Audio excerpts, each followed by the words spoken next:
Social মিডিয়ায় এখন এই ধরনের ফটোগুলো কিন্তু খুব ট্রেন্ডে চলছে। তোমরাও হয়তো অনেকে এই ধরনের ফটোগুলোকে প্রম্পটের সাহায্যে গুগল ন্যানোর থেকে বানাচ্ছ। প্রম্পট কপি করে নিজের ফটোর সাথে পেস্ট করলেই তৈরি হয়ে যাচ্ছে। কিন্তু আমরা অনেক সময় ফেসবুক বা ইনস্টাগ্রামে স্ক্রল করতে করতে কিছু অসাধারণ ছবি দেখি। কারোর স্টাইল, কারোর পোশাক, কারোর ব্যাকগ্রাউন্ড আমাদের ভীষণ ভালো লাগে। তখন মনে হয় যদি আমার নিজের ফটো ওই স্টাইলে বানানো যেত। কিন্তু সমস্যা হয়েছে প্রম্পট নিয়ে, যে সেখানে কোনো প্রম্পট দেওয়া নেই। কি কখনো কি এমন হয়েছে যে ফেসবুক বা ইনস্টাগ্রামে স্ক্রল করতে করতে অন্য কারোর ফটো বা ছবি খুব পছন্দ হয়েছে, আর সেই ফটোটার মতো নিজের একটা ফটো তৈরি করতে ইচ্ছে হয়েছে, কিন্তু কোনো প্রম্পট খুঁজে পাওনি? যদি তোমার সাথে এরকম হয়েছে তাহলে আজকের এই ভিডিওটা সম্পূর্ণ দেখো, কারণ এই ভিডিওতে আমি তোমাকে দেখাবো তুমি কিভাবে যে কোনো ফটো বা ইমেজ থেকে প্রম্পট বের করে নিজের ফটো বা ছবি বানাতে পারবে। আজকে আমি তোমাদের জন্য নিয়ে এসেছি একদম দারুণ একটা টপিক, খুব ইন্টারেস্টিং, খুব সহজ প্রসেস। আমি তোমাদের দেখাবো একদম স্মার্ট একটা টেকনিক।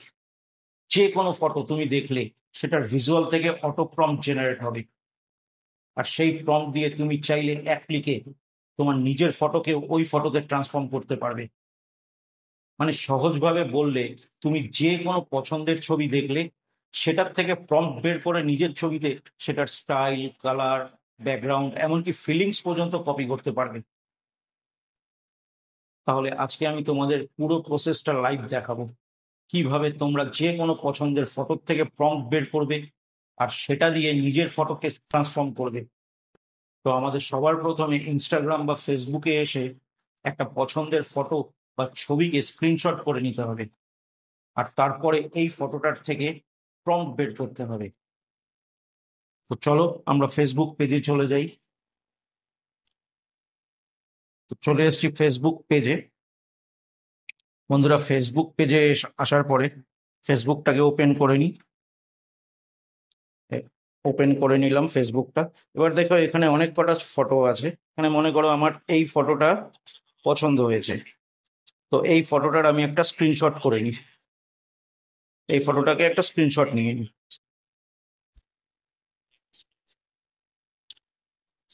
সো আমি স্ক্রিনশট নিয়ে নিলাম।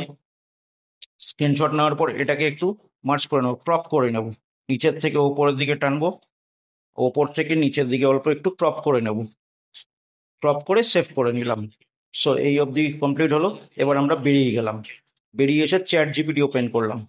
চ্যাট জিপিটি এটা আমার কাছে আপডেট চাইছে, ক্রস করে দিই। এবার এখানটাতে এসে প্লাস আইকনে ক্লিক করে আমি জাস্ট ফটোটাকে আপলোড করব। ফটোটাকে আপলোড করে দিলাম।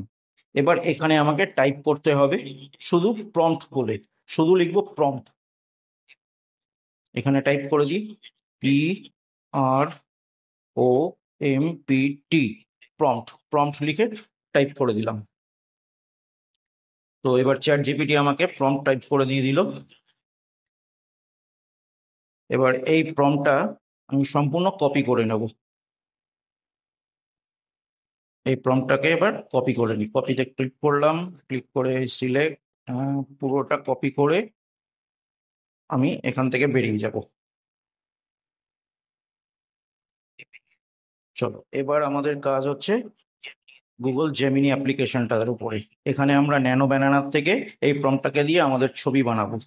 তো জেমিনি খুলে এই যে দেখো নিচে ন্যানো ব্যানানার সাইনটা রয়েছে, এই ন্যানো ব্যানানার সাইনের উপরে ক্লিক করব।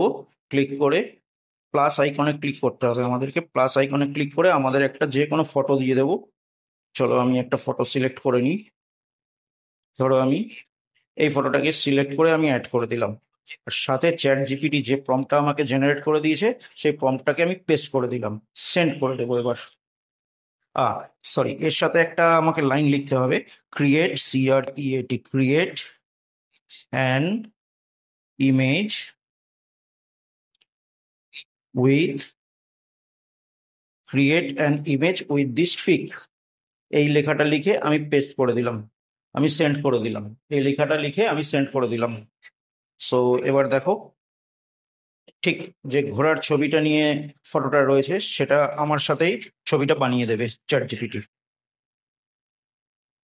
সো দেখো আমাকে কয়েক সেকেন্ডের মধ্যেই আগের এবার দেখেছো আগের ছবিটাই আমাকে বানিয়ে দিয়েছে আমার সাথে ঘোড়া নিয়ে ব্ল্যাক ড্রেসে। এবার আমরা সেভ করে নেবো ওপর থেকে, এখান থেকে সেভ করে নিলাম। সো বন্ধুরা, কত ইজি আর সিম্পল প্রসেস। আজকে আমরা শিখলাম কিভাবে কোনো ফটো দেখে সেটা প্রম্পট বের করে একদম সহজে নিজের ফটোতে ট্রান্সফর্ম করা যায়, তাও কোনো ঝামেলা ছাড়াই। আশা করি তোমাদের কাজে লাগবে আর তোমরা নিশ্চয়ই ট্রাই করতে চাইবে। আর তোমরা যারা এই ধরনের ট্রেন্ডিং ফটোগুলো একদম নতুন প্রম্পট দিয়ে বানাতে চাও, তাহলে আমার আগের ভিডিওটা চেক আউট করতে পারো। আমি একদম ট্রেন্ডিং ওই ইউনিক প্রম্পটগুলো তোমাদের সাথে শেয়ার করেছি। আগের ভিডিওটার লিংক এই ভিডিওর ডেসক্রিপশন বক্সে আছে, সো একবার দেখে নিও। আর এই ভিডিওটা ভালো লেগে থাকলে অবশ্যই একটা লাইক করে দিও, কমেন্ট করে জানাও তোমাদের অভিজ্ঞতা। আর হ্যাঁ, নতুন কিছু শিখতে চাইলে আমার এই চ্যানেলটা সাবস্ক্রাইব করতে ভুলো না।